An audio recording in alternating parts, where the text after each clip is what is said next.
Mic test, mic test. Hello, what's up? Nagbabalik. Ayan, so ano tayo ngayon? D-Log mode. Yung parang black and white yung yung video natin, pero natin i-color grading. Kasi yung mga last video na ginawa ko is puro siya, standard mode. Tapos ang mali ko pa is inedit ko siya sa CapCut. So ang advice ko sa mga mga followers ko or sa makapanood nito na gumagamit din ng DJI Osmo Pocket 4 or Pocket 3 or any DJI gadget, wag na kayong gumamit ng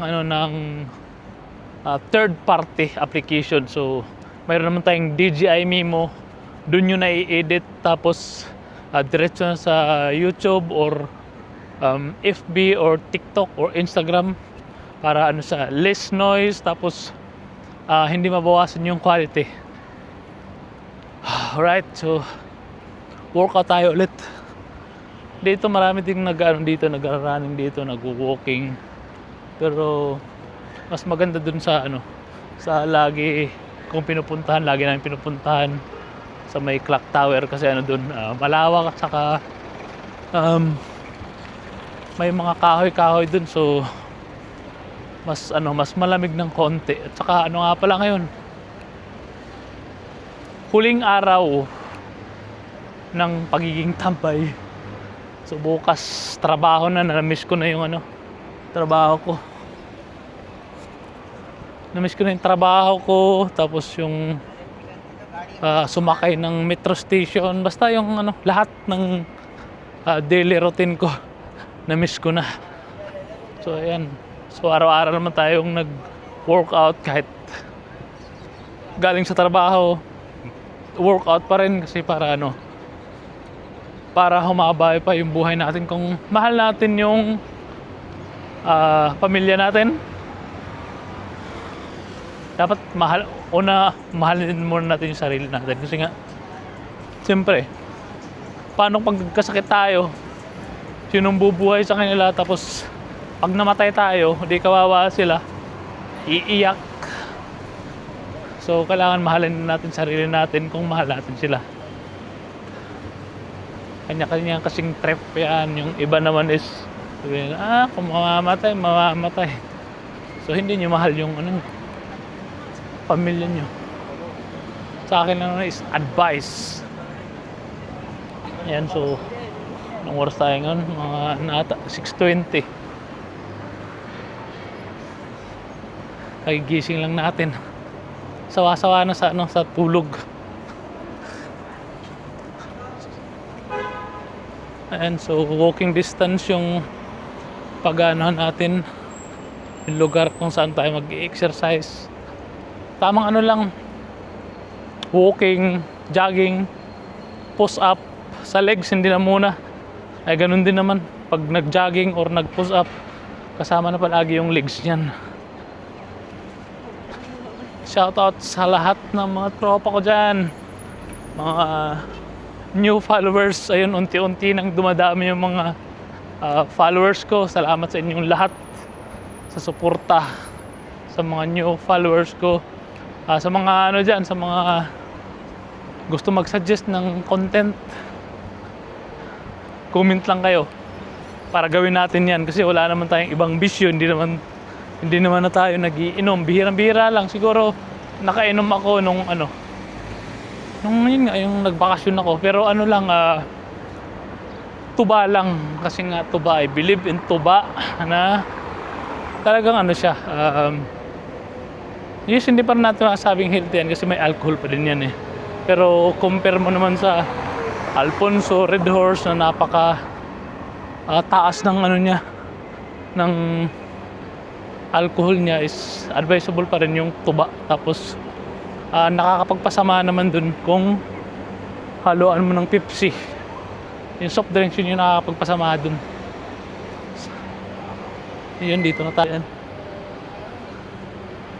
Ito.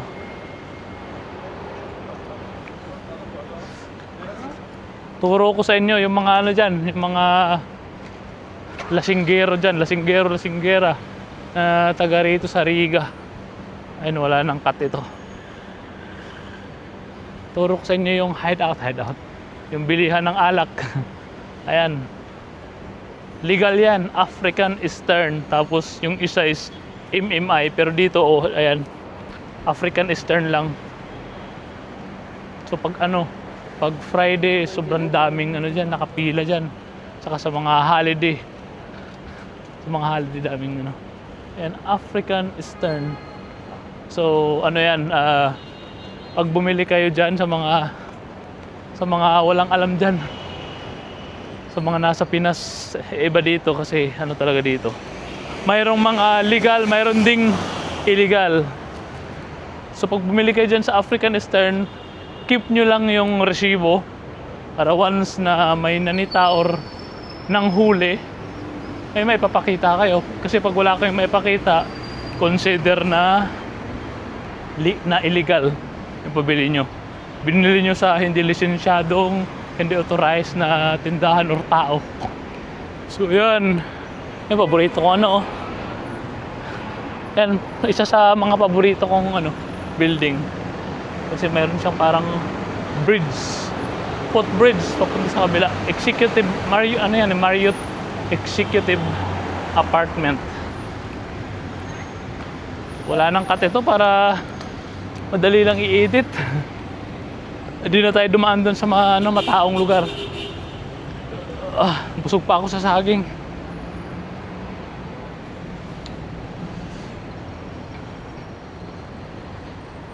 Ang isa sa pinaka gusto ko talaga dito sa Riga is hindi talaga siya nakaka-boring. Yung mga pupunta dito sa Dubai, tapos yung pagtatrabaho nyo is malapit sa metro station, piliin nyo Riga, promise. Sa 11 years ko dito sa Dubai, siguro nakapag-spend ako ng 8 years dito sa Riga kasi nga siya, malapit sa metro, malapit sa kung tinatamad kang magluto is maraming restaurant na familiar sa yung yung panlasa. Kasi may mga Pinoy restaurant, kahit naman Indian restaurant, para sa akin is okay din naman. Lang talaga siya, maanghang lang, pero kung pag natin, kung i-mention natin yung presyo is laking tipid. Yun, kung gusto nyo magtipid talaga. Hi Art! Kamusta ka na Art? Gusto nyo magtipid, Indian food, Pakistani food, lahat yan is mura lang. Lalo na yung mga breakfast nila. Mayroon lang kayong 5 dirham sold na itong pakita ko sa inyo, yung lumang gasoline station. Gustong gusto ko to. Kung hindi lang kung nasa Pilipinas lang tapos may ganito, yung parang lumang style na gasoline station, gagawa ko ng yung parang pictorial ay photography. Kasi mas gusto kong mas preferred ko yung mga luma, kahit mga building or bahay or lumang lugar, yung kumbaga hindi siya modern, mas preferred ko yun sa photography, to be honest. Kasi lahat naman ngayon, kahit saan ka lumingon, is puro mga bagong building, tapos basta halos lahat modern na, kahit saang country, kahit nga sa Pilipinas, sa Maynila, sa Cebu. Pero ang ganda ng Cebu. Yan, maiba tayo ng topic, ang ganda ng Cebu. Kung papipiliin ako, Maynila or Cebu, mas gugustuhin ko yung Cebu. Kasi hindi siya ganun ka-crowded. Yes, marami pa rin tao, pero kung kumpara mo sa Maynila, malayo. Tapos sobrang lapit pa sa mga tourist spot. Sa kasi sa Maynila, lang tourist spot doon na Baguio, sobrang layo. Tagaytay ayos yung Tagaytay, pero kumpara sa Cebu, tawid ka lang, sakay ka lang ng barko, yung mga maliliit na barko, yung may biyahe ng 2 hours. Marami ka ng mararating na lugar. Tawid tayo. Traffic oh. Ayan, dito na tayo, Clock Tower. Ayun, sakto, tawiran na. Yung iba, ay karamihan galing sa trabaho. Kasi ganitong oras talaga yung uwian eh.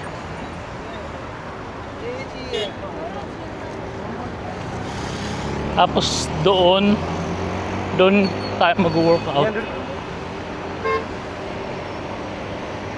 Yun o, daming nakano.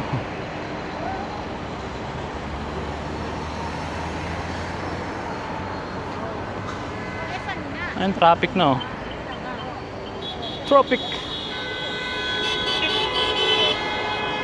Sige. Magbanggaan kayo.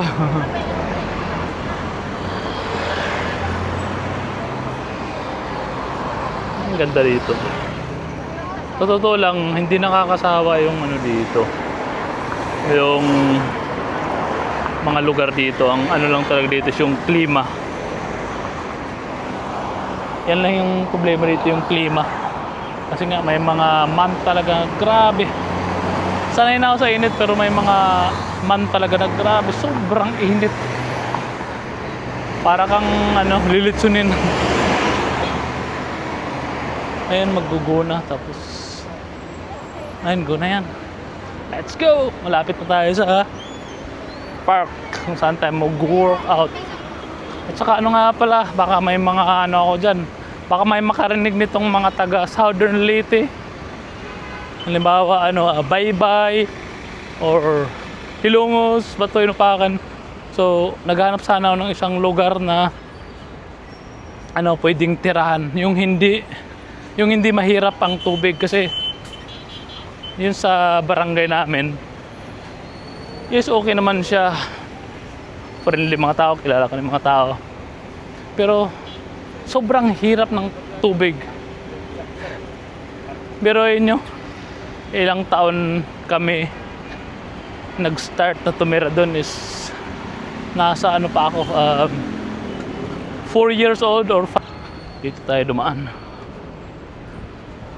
Daan tayo sa paborito kong coffee shop, Katrina. Ayun Katrina.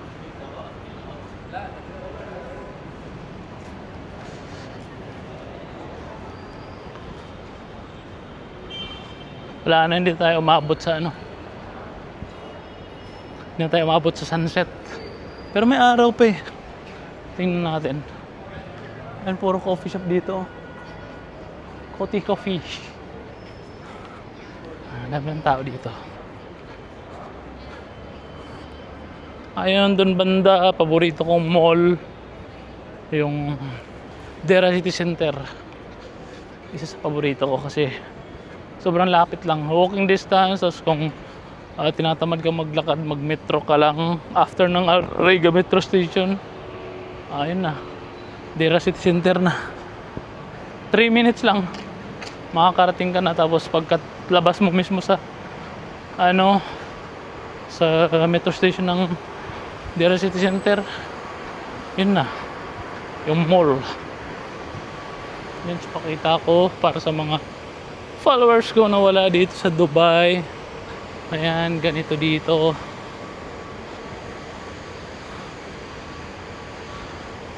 Mag-aalas 7 na pero sobrang liwanag pa din. Kasi nga summer time.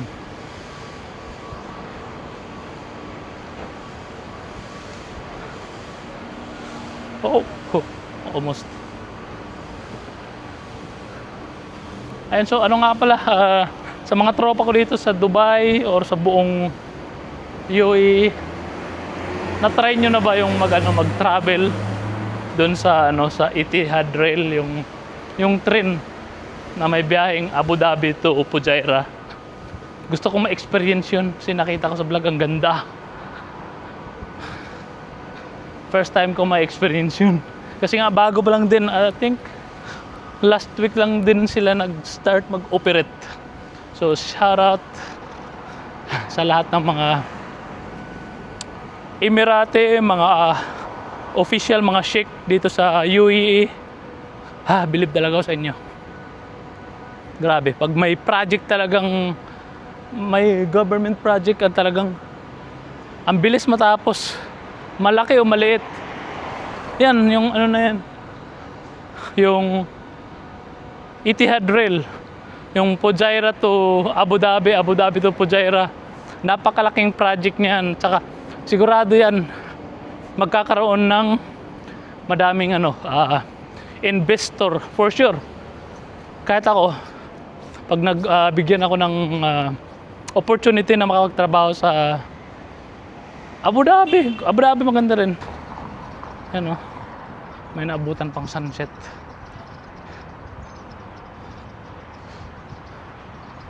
Ayan, dito na tayo sa park. Yan yung sunset. May naabutan pa tayong araw. Sige, sumukan mong tumawid. Pain ka ng 500 dirhams. Ay, hindi lang 500 dirhams. Ayan, so dito na tayo sa park. Dito na tayo workout.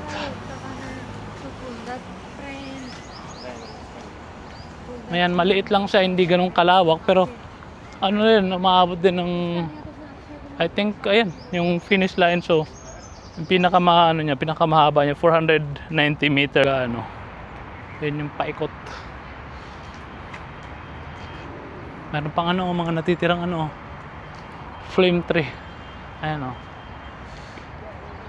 may naabutan pa tayong araw. Mag-aalas 7 na, pero meron pa.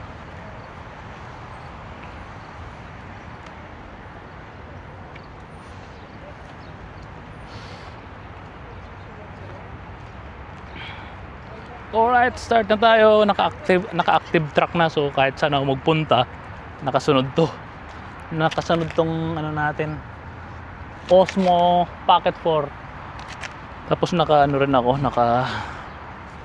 wireless microphone, so kahit malayo ako, rinig pa rin. For sure, rinig nyo pa rin. So samantalahin na natin habang may araw pa. Stretching muna tayo para hindi mabigla yung katawan.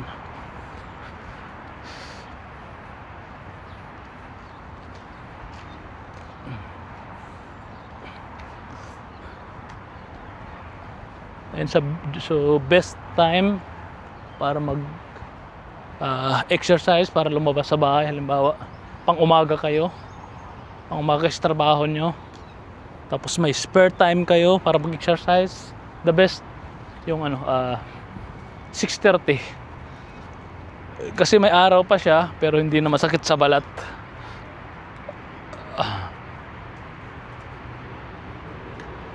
Sarap mag-exercise. Bawat exercise ko, parang iniisip ko, dagdagan na naman yung buhay ko. Legit yan. Sarap ng pakiramdam. Tapos bawat bawat inom ko ng alak, feel ko din nababawasan yung buhay ko. Masarap mag-inom kasi nga iba yung saya na naidudulot ng alak. Kasi kung isipin nyo, mayain kayo, tapos pag nalasing kayo, nagiging madaldal kayo, nagiging talented. Yung mga bagay na nakatago sa iyo is nailalabas mo. Biglang nagiging biglang singer. Ayan, so last day nga natin ngayon sa bakasyon natin, sa pagiging tambay. Tapos bukas trabaho na naman. Kailangan pa pala mamaya maglagay ng load sa sa null card yung yung kulay gray na card, yung itatap sa metro station para makapasok tayo, parang sa LRT, MRT, pero dito iba. Sa LRT, MRT may parang tatlong bakal. Pag in-insert mo is iikot yun ata yun, tapos ikaw lalabas ka, tapos kunin mo ulit, kailangan pa insert. Pero dito sobrang high-tech, tap mo lang. Meron din dito mga nakakalusot.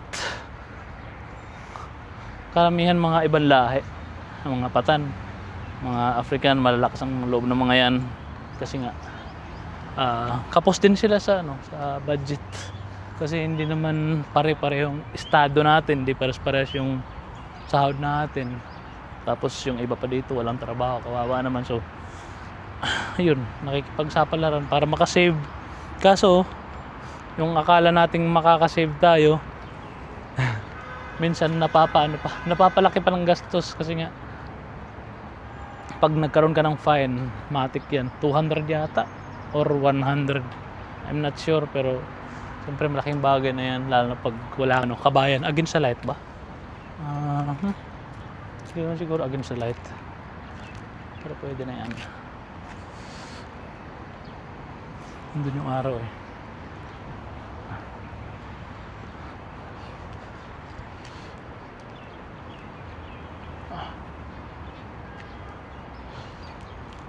Ayan, push up lang tayo ngayon, tapos running, walking. So sa mga wala pang alam, kumbaga zero knowledge about sa exercise, konting advice lang. Kung gusto niyo nang magbawas ng timbang ng kumbaga fat, advice ko lang sa inyo is walking. The best yung walking. Ito 490 meters, siguro pag nakalimang ikot kayo dito, malaking bagay na yun. Sa mga gusto namang mag build ng katawan, the best is kung ayaw nyo mag gym, lang kayo, mga push up, dumbbell, barbell, tapos pero hindi ko na-advise na mag whey protein kayo, yung tinatakal-takal na lagay sa baso, sa tumbler, para yun yung iinumin. Yes, mabilis yung proseso, sobrang bilis lang ng magiging bulky kayo. Pero natatawa ako may kasama ko sa trabaho, talagang siya, full time na nagji-gym, tapos talagang gusto yung paganda ng katawan. Kaso nga lang, ang height niya is katulad ng height ko, nasa 5'4.5", kasi ewan ko kung anong height ko, mga 5'4 or 5'5", mga ganyan, or 5'4 and a half. Pero siya, nagpalaki siya ng braso, katawan, sobrang laki na, tapos hindi na maganda tingnan. Pero yun nga sinasabi ko, kanya-kanyang trip, walang pakialamanan, buhay nila yan, buhay ko to. So kanya-kanyang trip, sige gawin nyo kung ano nagpapasaya sa inyo, yun lang. Kasi wag nyo nang isipin ng ibang tao para sa iyo. Kung ano nagpapasaya sa iyo, yun na. Pero hindi naman tayo perfect. Walang perfect. So may masasabi pa rin tayo kasi tayo tao lang tayo. Kahit anong iwas natin, kahit nang lalait tayo sa iba ng mga martis, pero aminin natin sarili natin, hindi tayo perfect. Nagmamartis din tayo, kahit lalaki or ano pa yan, nagmamartis tayo. Matik yan. Kung hindi ka nagmamartis, perfect ka. Walang perfecto. Kahit sa akin, sa pagbablog ko, for sure maraming mga haters dyan. Wala tayong magagawa. Isa to sa mga bagay na na gusto ko. So ayun lang, tama. Ayun, ikot ko ulit para tapusin ko tong vlog na to kasi magja-jogging ako. Ayan, dito lang yan sa malapit sa Clock Tower. Walking distance from Dera City Center, walking distance from Alriga. So ayan, mayroon tayo ditong calisthenics. Tapos yun, may dito, oval na paikot. Basta hindi siya ganun ka-crowded, at saka free siya. Yun yung isa sa dun, free. Mayroong mga park ditong talagang pinaganda nila, pinaggastusan nila, may bayad, ata nasa mga 5 dirhams ganyan or 10 dirhams. Pero kahit yung ibang mga park dito na may bayad, hindi ka magdadalawang isip na pumasok or magbayad. Alam nyo bakit? Kasi makikita nyo talagang talaga sila, gumastos talaga sila para pagandahin.